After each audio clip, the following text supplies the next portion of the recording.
Hey everybody, how you doing? I'm Rich Tesso. This is the Two Guys Tech Home Lab Hour. I wrote episode 9 on it because I mean it's the nice one. We already have people filling the chat. Hello, Alexandria. I saw that Terry made a post in there. Jason, hey guys, so good to have you on there. I'm feeling so much better this week than last week. Like last week, I had just come out of like a whole day long thing at work, and I was just exhausted, and so I'm feeling a lot better and excited about hanging out with you guys. Um, as always, I know you don't see him, but Brandon is actually in the chat, and he's also my producer. I have a producer anyway. No, I mean Brandon's there to help out with the chat, and he's putting things up there. So say hello to Brandon in the chat there, and oh my gosh, look at you guys. Portugal, hello from Portugal, and from Australia, like Levix is in there. I'm going to talk about that Levix guy in a minute, actually. So, a little housekeeping, as always. This is all about hanging out, talking about home lab, technology, computers, that kind of stuff. It's a bi-directional conversation in terms of like if you have questions or things you want to talk about, throw them in the chat. Brandon will pop them on the screen. We can have a conversation. We can look at them. Pop up stuff and look at it and all that kind of stuff. And then you get to listen to me like talking, all that kind of stuff. I've got some pretty interesting things to talk about. I want to rant about a few things first, so you'll have to forgive me as I start this whole process off by complaining. Like I'm only 45 years old, but sometimes I can complain like an old man yelling at clouds. So anyway, and last thing, we have a Discord. One of the nice things that I do, and actually it was the guys who are the people in our Discord now who suggested this, like after the show, I'll pop in the Discord there and we can hang out, just kind of have a chat if you're into that. So please consider joining Discord. It's totally free. It has no strings attached, just hanging out with other home labbers, self-hosters, and computer nerds like me, and I guess everybody's in here. So rants are great. We'll see about that. Like, it's always one guy who's like, rants are great. Okay. So we'll get to it. So first rant, and for the people who are squeamish, I'm not going to apologize. We're all adults here. I think this is adulting. I bought myself and the family a robot vacuum. Okay, I was totally resistant when I was like, I don't know, probably 10 years ago. I had a Roomba, and the Roomba was, I mean, it was like early generation, and it was like so early generation. They didn't have all these cool sensors. It just had the bumper, and then it had an infrared thing where you set up these things that they called like light towers, and you'd have to set up little boundaries so that the Roomba didn't go into things. And we had a 2-story house, so I was like, oh, since the Roomba doesn't care, I'll take it downstairs, have it do its thing, charge it up, take it upstairs, and let it do the upstairs. And one day, the Roomba, I had forgotten to put up the little light towers to tell it, do not cross the streams. And the Roomba committed, it died. It jumped off the stairs and it broke into a bunch of pieces, and that was it. I didn't have one again until now, until we've had it for about a month. I'm going to show you what I bought, and look, it's going to show you a price. And I mean, I didn't like, I'm not here to sell these. I don't, Rich doesn't care about being a home shopper network. So I'm just going to show you this. This is the guy I've got. And it's a lot of money. I think I got it at Best Buy for like $200 below that. So don't, anyway, the reason why I'm showing you this is this thing is supposed to be super high tech. It does the mopping. It does the vacuuming. It does the cleaning of itself. It has a little vacuum in a vacuum that like sucks out all the stuff that it sucks up there. And, for the most part, I think it does a fine job. I'm not gonna lie. It's the family got together and we decided to name it Rusty. Not we, my daughter did, and we were like, fine, it's called Rusty, and it's got a name, and it's got LiDAR and a camera and a bunch of stuff. The one thing that Rusty is supposed to be able to do is avoid obstacles, obstacle avoidance. We have dogs. I have dogs. This is where it starts to turn a little dark. I have dogs, 2 cardigan corgis. And Rusty's on a timer or a little schedule. He does it Tuesday, Thursday, and Saturday, and then it does a mopping job once a week sometime. And it lifts itself up. It does. It picks its little butt up when it like crosses stuff. It's got all these things. Rusty was doing his thing. We left because we were going out. And when we came back, we found that Rusty had driven over a piece of dog poop. And the thing it's not supposed to do, and it just, now it was hard, not soft. We don't want to talk about consistency here. My dogs are healthy. We'll leave it at that. But it pulled it up into the right wheel well and just ground it up and then just drove a single track of dog poop all the way across my living room. Yep. And I made my wife clean it up. I'm a bad man. I'm a bad man. I'm a bad person. I am. She told me to do it, and I'm like, I'm busy. I don't know what I did. It was a bad deal, friends. So anyway, clearly not that hard of stool. Look, the thing is, I expected the technology to be able to detect. If you're putting LiDAR in something, I mean, Waymo cars drive around with LiDAR. My little Rusty vacuum cleaner should have whatever. Anyway, not too jazzed about that. And, you know, I was trying to find it in here just to make sure I wasn't crazy. Like there's supposed to be like an avoidance thing in here somewhere. Anyway, be warned that if you have pets and you buy a brand new vacuum cleaner, they're not as smart as they think they are. I know we saw that one at CES, like walk up or roll up and grab it with little pinchers, grab it with the sock and then drop it in a drawer. That's all, guys. As Brandon said, like house cleaners are going nowhere. You guys are still going to be cleaning forever. But yeah, anyway, so yeah, that's how I want to welcome you guys to the show. Let's talk about that. Anyway, we'll talk about something that I also really want to talk to you guys about because I want to get your opinions. Kevin, hello. We've got so many great people in the chat. Appreciate you guys. So earlier this week, let's say Saturday. Saturday's the day I want to say here. So Saturday I had enough. And I decided to officially turn off Apple Intelligence on my device. I'm an Apple user, right? Superior platform, fight me in the comments. It's fine. And I turned it off because I was just tired of it. What was I tired of? Well, I was really tired of the fact that it seems like Apple has been trying to just shove AI into every nook and cranny they can. Like you guys feel like when all of the other companies were like, we're doing AI this and Samsung's doing this and Google's doing this. And Apple's like, no, we're just going to stay on device and everything's gonna be fine. And then one day they're like a switch flipped in their heads and they're like AI 1,000 times. And oh no. So sent from iPad. There you go. I love it. So I removed it. I just turned it off. You can't remove it. I mean, we're kidding. It's 2025. You don't get any choices over what you have on your device. It doesn't matter if you're Android or Apple. You're not going to, but I turned it off. And in doing so, I had the most interesting experience. And that was all of a sudden my device was actually useful again. Like literally, I don't want to paint this to be like melodramatic. Like it was like 1,000% like quality of life improvement. Now, instead of having a summary that has been, okay. So one of the things that it does, or Apple Intelligence does, that is supposed to be really nice is that when you get a notification, it summarizes it. I would propose that a notification is a summary to begin with. So summarizing a summary feels like you're getting diminishing returns. It's like zipping an MPEG, whatever. And that was fine. For the most part, you could get so you could derive what the intention was. And you're like, okay, I can live with this. But if you have an application that is very, very, very talkative in terms of notifications, instead of like treating them as individual notifications, it would just kind of concatenate them all together and give you a abomination of summary, which was just completely, entirely useless. Like it was just of zero value. So, that was something that I did not expect. How much I missed was all of a sudden, my gosh, I can actually read my notifications. The other thing was, and this is something that I didn't see anyone else talking about, but I've told every single person, I choose the Australian male accent for Siri.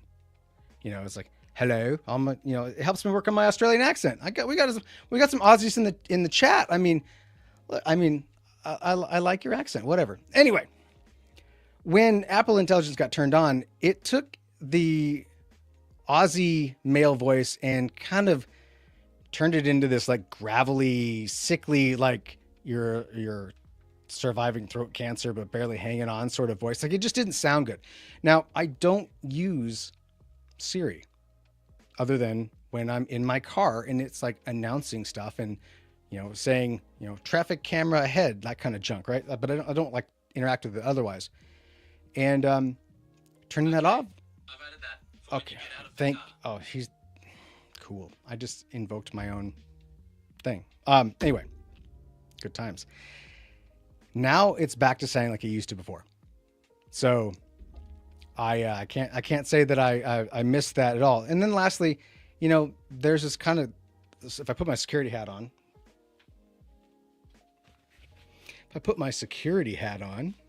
you can buy these on the two guys or the, never mind. Put my security hat on.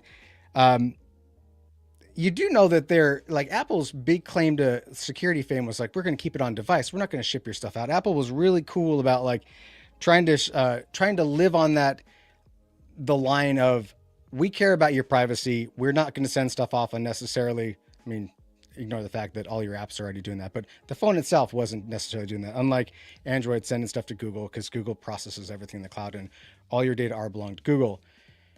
And the thing is, when Apple went and did what they did with their Apple Intelligence, they are officially shipping data out to be processed. Like if you have it on your phone and it says, would you like a summary of this message? It's not doing that on the phone, guys. It's shipping that data off somewhere else. And depending on how you feel about your privacy, everyone is entitled to their privacy, in my opinion. And you are entitled to give it away to Apple or to OpenAI or to Google, whoever that's, or not, right? But if you don't have a choice. So anyway, all I'm saying to you fine folks is I highly, highly recommend, if you're an Apple user, just turn it off for a little bit. Turn it off on your iPad, turn it off on your iPhone, turn it off on your Mac. I turned it off everywhere. And I tell you what, it's like going back in time. Like, how often can you relive nostalgia in real life? And if you like, circa 5 years ago, give it a try. Anyway, that is the rant. I'm very happy. I will say, however, that it's important to note that every time you install an update to iOS, they turn it on by default. So there. We don't have a choice. We live in a dystopian world. Anyway, moving on. And I see there's a lot of conversation. Here we go. Alexandra is saying the same thing. Turn it off. It's a better world. Anyway, let's talk a little bit more HomeLab-y stuff. I haven't released a video yet. I'm sorry. I'm working on it. Really heads down on kind of giving you guys a peek into pterodactyl panel and pterodactyl and wings and all this stuff. And I love pterodactyl so much. And I know it's stupid. And it's like, oh, well, you can self-host. You can build all the containers you want. But just, I got my kids using it. And so I don't have to spin up any like containers for the video games that they want. They just, oh, I want to play Rust. Boop, there it is. Oh, I want a Minecraft server. So that video is coming. We'll get it out soon. So I almost feel like, are you actually a self-hoster if you don't have pterodactyl running? That's the question. I'm not here to shame people on self-hosting, but it's just one of those things that you have it and you're just like, oh my gosh, I don't have to. I'm a hoster now. I'm hosting for people and my family, so it's really, really nice. All right, Ryan says, come to Canada. We don't have Apple AI yet, so don't need to turn it off. There's a whole lot of reasons to go to Canada, my friend. Anyway, all right, so let's move on. I feel like we can jump through some of that stuff. I want to talk about something that I'm really excited about, and there'll probably be some content around it. Last week, and again, I promise this is not a plug for our Discord. I know it's going to sound like it. Last week, after the show, we were doing our normal chat, and there is a guy who's in our Discord who goes by the handle of Levix, and he was telling me all about this device that he bought, that he's planning on building out some, basically a little cluster of Proxmox. And he sent me the link to it. And I'm looking at this. I'm like, what is this cool thing? And it was, just pop this up here. Where's it at? Boom. This guy right here, he bought a Minisforum S100. And I went and I'm like, this is awesome. So I want to talk about this device because it in of itself is interesting because its form factor. Really, the thing that really kind of really got me interested in this little thing is the form factor. Like, this is an iPhone Pro Max 9 on the walkie-talkie, whatever. So I can put these together side by side. You can see it's probably twice as thick as a existing generation iPhone, and it's about as long, but it's definitely not as large, right? And these guys, as we can see here, I've got the thing up here, an N100, which is a 4-core, 4-thread base clock of 1.8 with a boost to 3.4, 6-watt TDP, so it's very low power. They come with 8 gigs of RAM DDR5, LP DDR5, and the 256 gig hard drives on it. It is like, yeah, like Sakura said, it's kind of like a bloated compute stick. I have actually one of those hanging off the back of a TV, and I forget it exists, and it just sits there. It's got Windows 10 on, and it's just a dog. But the cool thing about these is that they're powered. This is let's talk about the specs first. I'm sorry. It also is, and I wrote all this stuff down, but you guys can. You know what? Let's just have some funsies here. I'll copy this guy in case you want to play the home game, friends. Because who doesn't want to play the home games?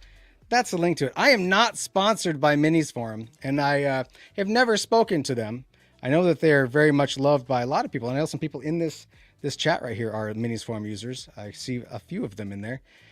And yeah, Levix is right. I'm like, you know what? I want to make a cluster. I've never made a Proxmox cluster, so I bought 3 of them. The thing is, all right, so they show the price here of being $219, but if you're in the US, you can get them for $170 shipped to your door. Like, that was like, they're so much cheaper if you buy them from Amazon. So if you're serious about like wanting to try these out, don't buy straight from them. That's ridiculous. I don't even know why they would bother trying to compete with what I'm assuming is their own shop. Yeah, look at this. It's their own shop on Amazon. So I'm not entirely sure what they're thinking here, but I keep getting off topic, friends. So what else about this thing? Well, it's got, we'll zip down here. Look at all of these nice, like, dynamic, go away. We were talking about this stuff. It's got Wi-Fi 6 and Bluetooth 5.2. Not that I have any interest in using that, but you know, it's great. But the big thing is this is a 2.5 gigabit Ethernet port that's also PoE. So you can power this thing with just PoE. And that's what actually, you know, as Levix was talking about this, the thing that I had this like realization, like I could build a little rack device that basically made these like blades, like little nodes. And if you could find a way to like slide them in, like poof, all of a sudden you can have a high density cluster of these devices running Proxmox, or, you know, insert your favorite hypervisor that's supported by an N100 on it. And so I also owe Levix a 3D, I owe him a 3D printed design to help him with his, because I don't think he's going to go rack mounted on it, but yeah, like Ryan said, this would make a great media player Jellyfin server. Just hook it up to an NFS share, and there you go. Or just throw the data on there if 256 gigs is good enough. And yeah, just like, what does that say, Brandon? I'm sorry. Do you have a VPS recommendation for HomeLab? Oof.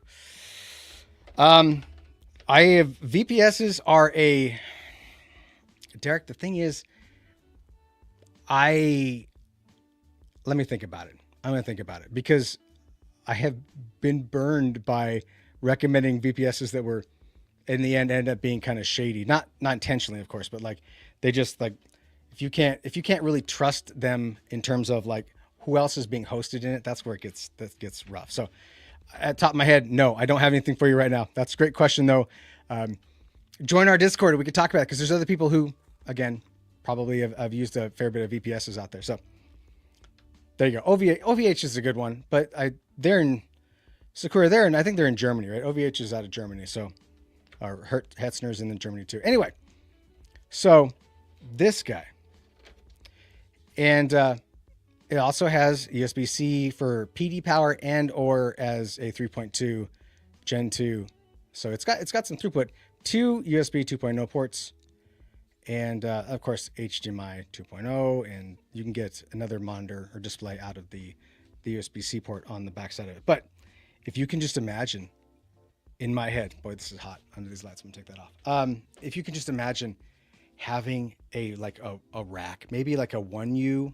Well, these are too big for a 1U because the 1U is about 1.7 inches or so. And these are slightly too big for that. But if you had like a 1U rack or 2U thing where you could just like slip them in and they connect in the back and automatically interface and they get powered up, and then you have access to stuff. Or in the front, like, oh my god, just got my brain going. So I might steal Divix's idea, and I'm not going to say that I came up with the idea, but I'm definitely going to say that, like, it would make a really badass little cluster, right? Just a teeny weeny little low power cluster at 6 watts each, like full bore. That's a no brainer.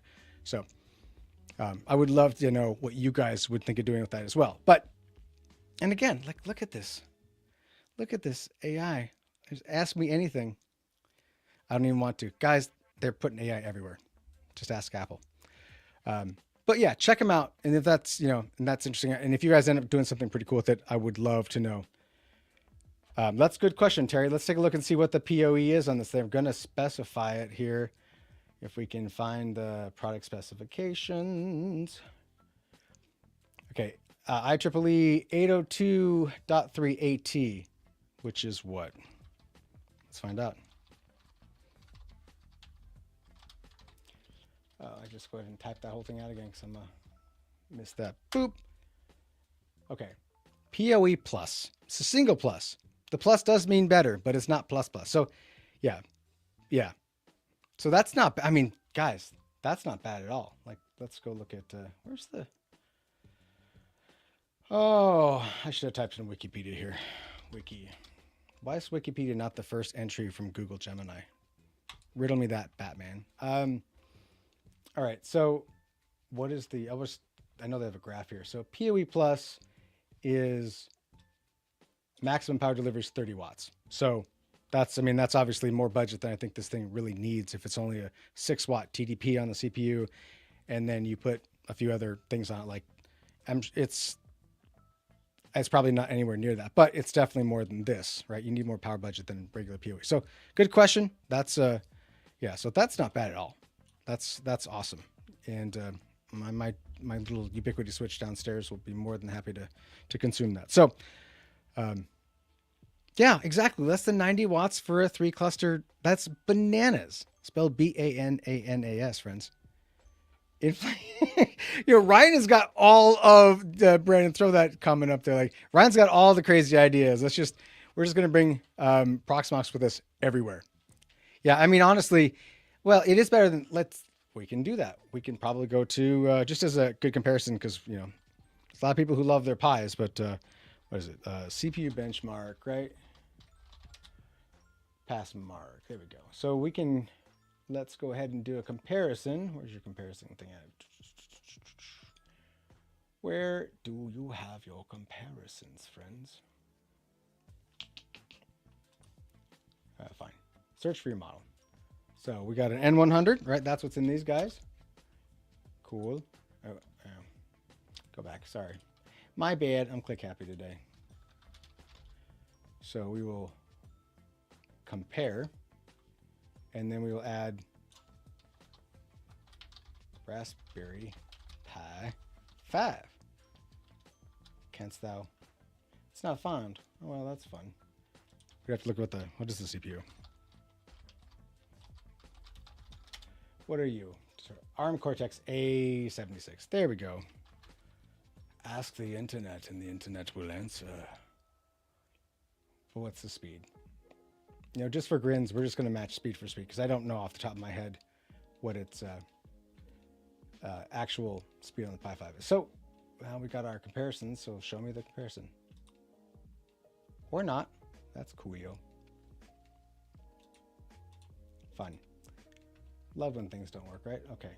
Can I open this up and make a compare? So where are the compares? Oh, they're over here. My bad, guys. All right, there we go. So yeah, the N100 handily beats out the Pi 5. Now again, I'm making an assumption that that's the speed because I don't. This probably says, what is this? It's 2.4. Let's be fair. I want to be fair.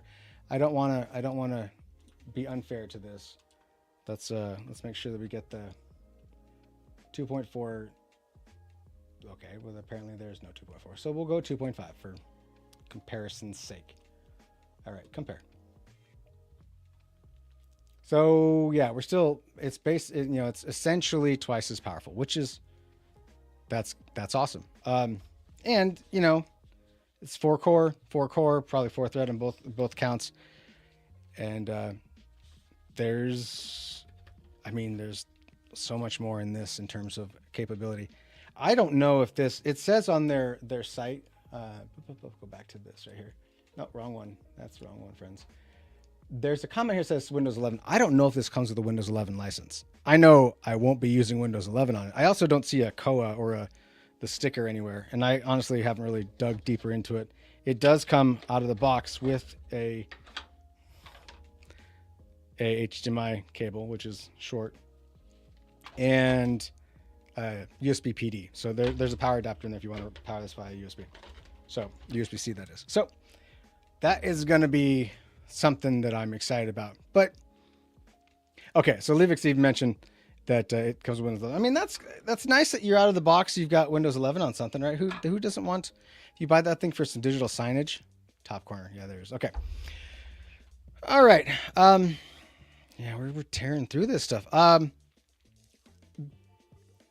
Minisforum has just been making some pretty. I love the chat. You guys are awesome. Let's go back to, we're still on this. So, when I look at the stuff that Minisforum's making, I'm just overtly impressed. Like, Brandon wrote this down. He thinks that the Minisforum MS01 is the GOAT. I think I don't want to see your video, friend. I don't know if I feel like it's the greatest of all time. But that's up for interpretation. I feel like there's probably other things. I mean, it is really a impressive platform for doing. I wish they showed more pictures of the insides of this because of all the functionality. It's been around a while now. But the amount of storage capability, everything. This is what you want to take on a road trip with the family because you can just stuff it full of stuff. But I know that I would love to know actually what you guys think about. Okay, so Mr. Keck said Minisforum MSA2 will be the HomeLabers go-to. Will be, he says. Will be, does that mean that it doesn't exist? Let's see if we can find it on their site. All items. Minisforum seems to be the MikroTik of computers. I don't know. I mean, where's the A2? Is the A2 out yet is the question. Or is that something that's coming out? MSA2. Oh, it was a CES thing. Oh, prove I'm a human. I'm not a robot. And that's just a flyer. So this looks like generationally the next version. Yeah. Ryzen 9, 16 core, 32 thread. I might have to build this cluster out of these little guys and then build another cluster out of bigger guys. Guys, I don't need any more things to spend money on. So that'll be, yeah. I mean, I tried to highlight it, but I can't. So that's exciting. I'm a big fan of putting Team Red in those things. So that's a long time coming. Cool. Well, that'll be something to keep an eye out. But, and Brandon also mentioned, because Brandon did a little bit of research for me on this. If any of you guys tried out this guy here, the Minisforum BD790i X3D AU, because it looks like if you ever want to build a small form factor box, it's got is that the same chip? I think that's the same one we just saw, wasn't it? This is the 7945HX. Yeah, so same CPU, 16 core, 32 thread on that one. That's quite the deal. SSFF versus SFF, super small form factor. Enough with the pictures of the dude down there already. This guy, I could see building out a really awesome cluster with too, just because it's it's basically, am I wrong to assume that it's basically this guy in a just a mini ITX that you can just slap in and stuff? Oh, it's only got, okay, let's dig through this. Oh, this is the Australian adapter. Can't he have an Australian adapter? What I'm interested in specifically, I hate this marketing stuff, guys. Like this is to me. I see anytime I see these, especially like when Nvidia or AMD put together these slides of like um, comparisons. Like this is meaningless. This is not real life. You're putting things on screen in your test environments that are very specific. But I want to see how many drives. Okay, well, fine. Another thing that irks me is I want websites to have right at the top the specs. Just give me a specs drop right at the top. Oh, there is one right at the top. I'm just gonna let that sit for a minute.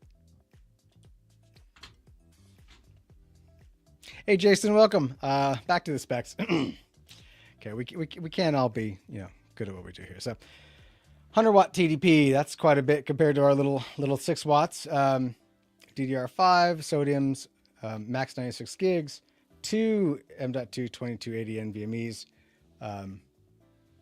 PCIe 5.0 4X, that's nice. Wi-Fi 6E and BT53.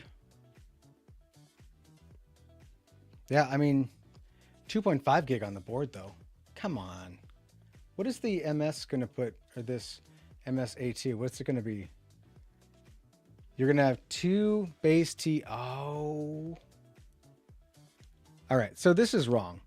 This is, I mean, granted, this is something that I got off of this Reddit post here, right? So we'll take it for what it's worth. But you can't have an RJ45 2.5 gig Intel i226 226V. That is an Intel NIC, and then have a Realtek but call it an Intel too. So that's, I mean, I'll chalk that up to a typo. I really do not dig, like we've had this problem with one of the generations that came from the iCool Core guys, where they needed more lanes for a like a Wi-Fi radio card. So they moved one of the 2.5 gig interfaces to USB, and they might be doing some sort of, God, I want to copy that stuff. They might be doing some sort of goofy stuff here too, where they're like, there we go. I want to enhance. Hopefully you guys can see that better. Cool. So this right here, Intel doesn't own Realtek, and our RTL is a Realtek interface. So I'm guessing that they have a USB baked onto the motherboard USB interface for that second 2.5 gig, which means you're going to have limited compatibility with things. Maybe not Proxmox, but you will with a lot of other stuff that does not treat Realtek devices.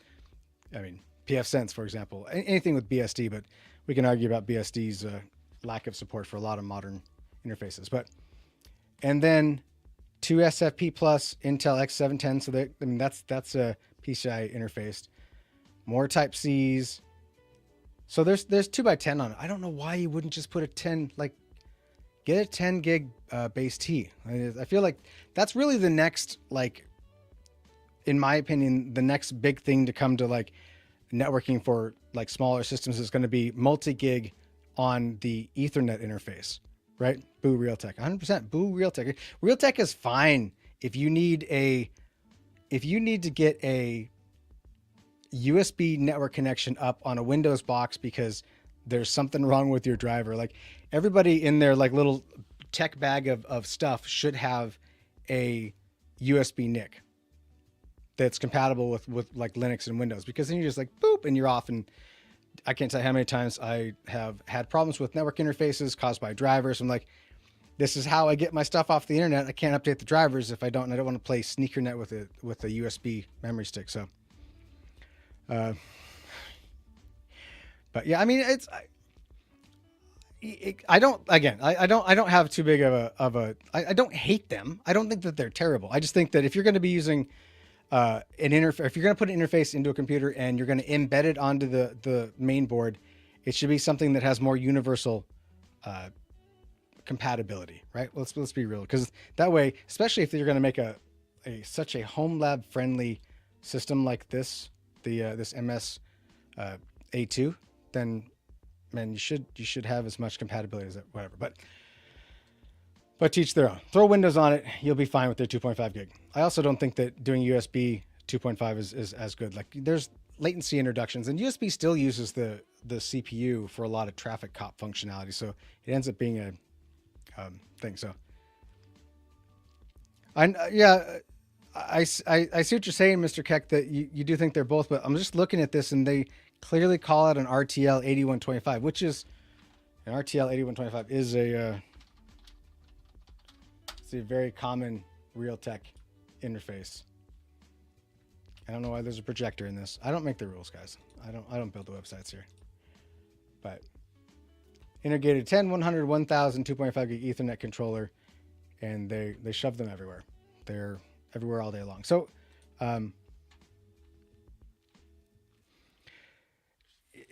so throw that up, Brandon, if you would. What Derek asked, what's a good RJ45?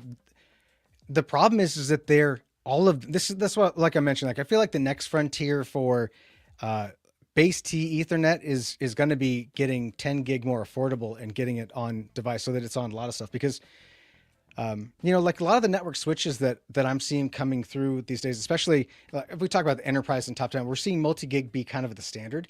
They're putting access points up in businesses that are at a minimum 2.5, and a lot of them are 2 by 2.5. That way they can power them by a PoE, right? So like the tough part is that they're all expensive. They're all incredibly expensive. There's not like a cheap, affordable. I mean, we can do the Amazon dance and be like, 10 GBE base. And the problem is that, well, so, and okay, sponsored. I'm not trying to sell you guys anything. It's not my bag, but just says, look, this is not too bad. This is an Intel chip, and it's 57, we'll round up, it's $57. So again, never used it, but I mean, assuming that if it's not fake or a fraud or something like that, that's not a bad price for 10 gig base T, but depends what you're connecting to. And then it'll step down to 5 and 2.5 and 1 and then 110 megabit if that's your bag. But like, you got to be careful with a lot of these, because a lot of these will say, look, this is, let's see what this is. I'm willing to bet it's probably, scroll through. So this is a Marvell. So, and if you watch that video I put out a little bit ago about that little firewall that isn't, because it's got Marvell NICs on it, their support is terrible except for Windows. So, I'd stay away from the Marvell stuff if you're trying to do Linux or Unix based things. Thanks, Jason. I appreciate it. I want you guys to just enjoy yourselves. That's what this is all about. But you like, so we'll go back to this one. Like, this is, I mean, it's 50 again, we'll round up $57, and it's an Intel, and you're going to find it's going to be fully supported by everything. Like, every OS is going to have that Intel support, because Intel's really good with their drivers and pushing them up to the kernels and whatnot. So Derek said, yeah, but to integrate into the motherboard, X540T1 is officially 10 gig, 1 gig, 100 megabit. Is it really? That, I gotta look at that and see, because it's not that I don't believe you. I do believe you, but I want to see X540. That's what I liked. I love the conversations like this is. Conversion arcing.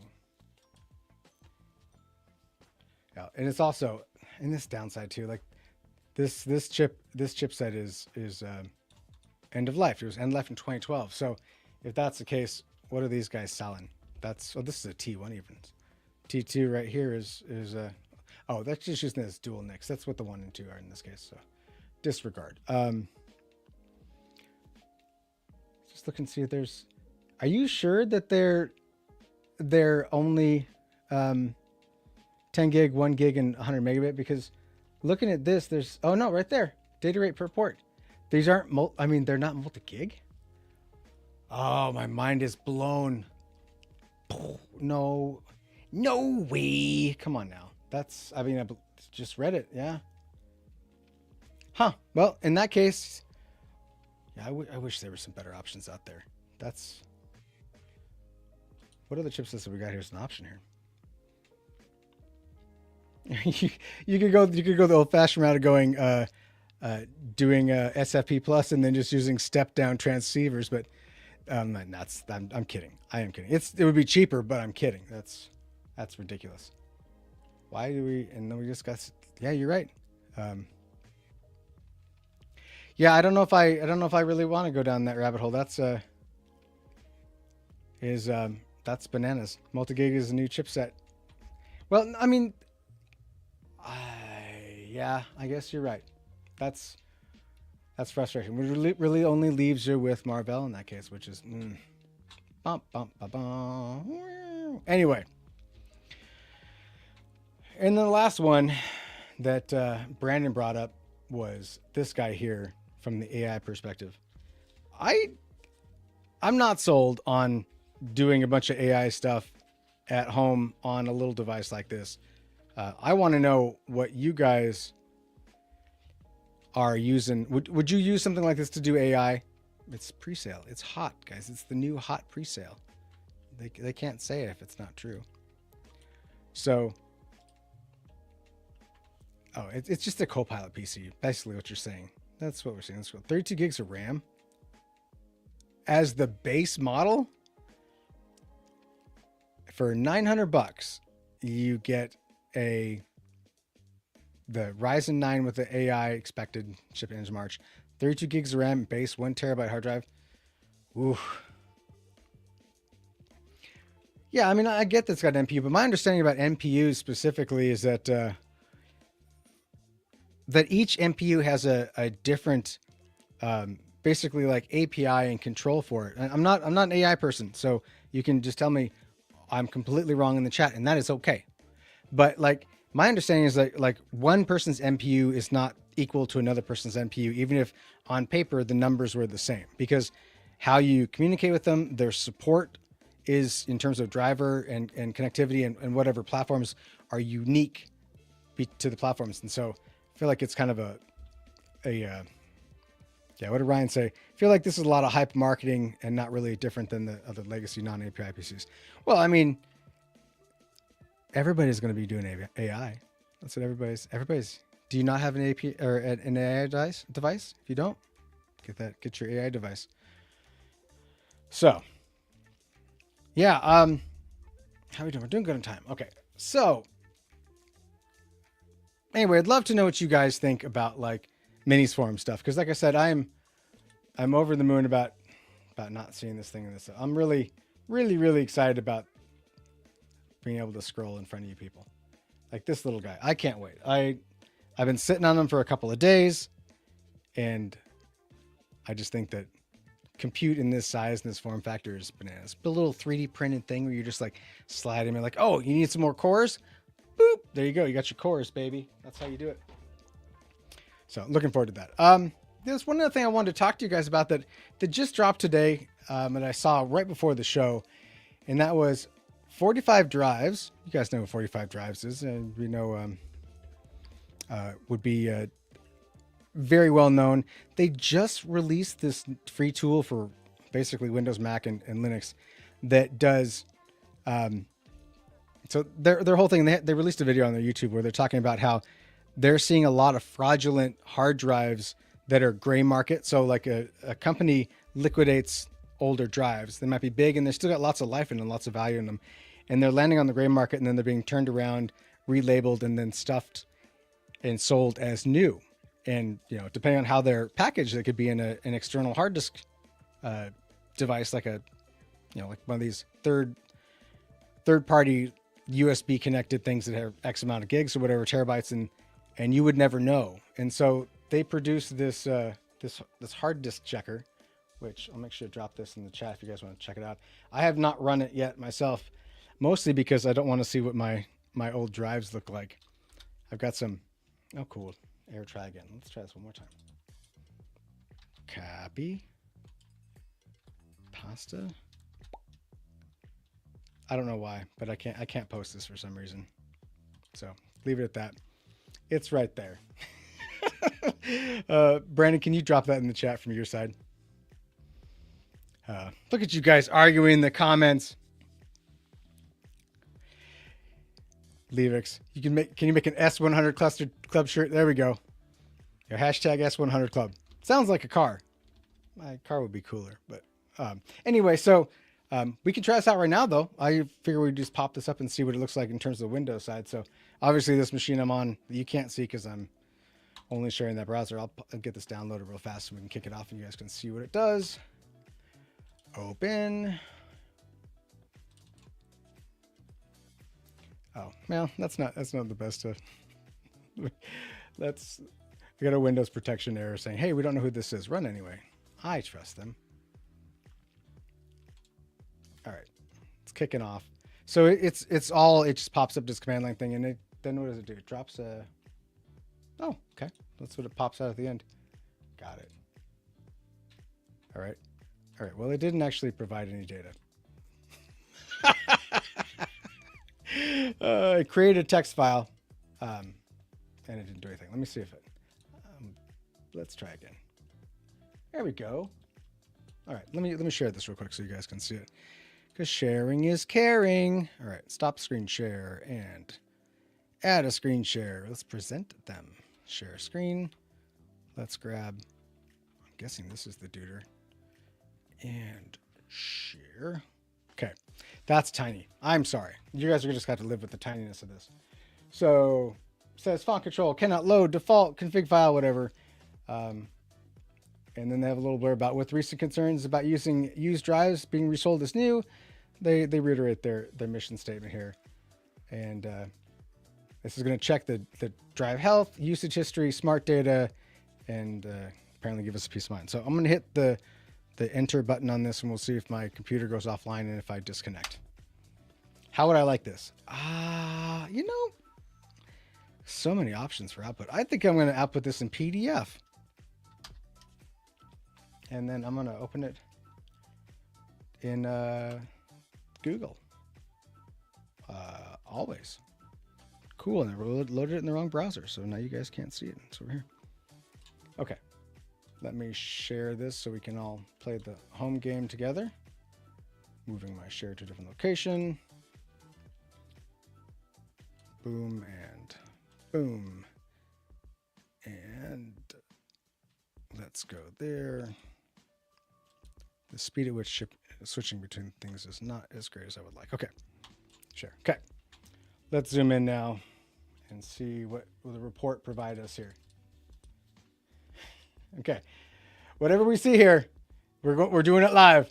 This is what it is. Okay, so it basically gives you a little table here of green being under 1 hour of usage. Well, I guess if you're looking to see something's brand new, that would be it.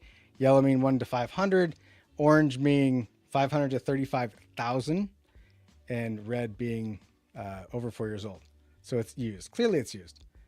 So yeah, I mean, that's hilarious. Windows PC dev/SDA. Cool. But serial number, capacity, temp. So this is just pulling this stuff off the drive. So there you go. If you be interesting to run this and see, this is 3,232 power on hours. I guess, man. That's what do they say here? That's whatever. Anyway, interesting tool, especially if you're trying to just validate what you bought is legit. Yeah, Linux software, but on Windows. That's it. And close that out. So let's get you back up here now. No, I don't want to do that. Boop. So yeah, but typically speaking, like when it comes to these kind of, I keep going back to this because I'm just so enamored with it. Like, it's tiny. It fits in the palm of your hand. It's like a telephone from the early 2000s, 2010. Anyway, love to know what you guys would think of doing with this, because this is kind of one of those things where, like, if you could have a rack mounted thing where you just slide in nodes, and obviously you need to install Proxmox or whatever OS on them and kick them off. I think that'd be really, really, really, really cool. Good old Sigwin. That's yeah. But Brent, there's one last thing I want to show you guys, because this was hilarious and landed. For all of my enterprise friends who are watching right now, who work in enterprise, I will say that this should make you chuckle. And if it doesn't, then you're just too cold and jaded. This guy right here. Oh, I gotta click share, Rich. There we go. And March Windows updates mistakenly uninstall Copilot. Come on now. You looking at this and you're like, that can't be a mistake, right? Also, to me, when I read this, I was like, you mean you can uninstall Copilot? Like, that's even an option? Guess there's an option there. Yeah, that's a feature, not a bug. I agree. But apparently, I didn't. So in the day job, when we deployed patches and I didn't, yeah, now you don't have to block it with your enterprise MDM. Yep.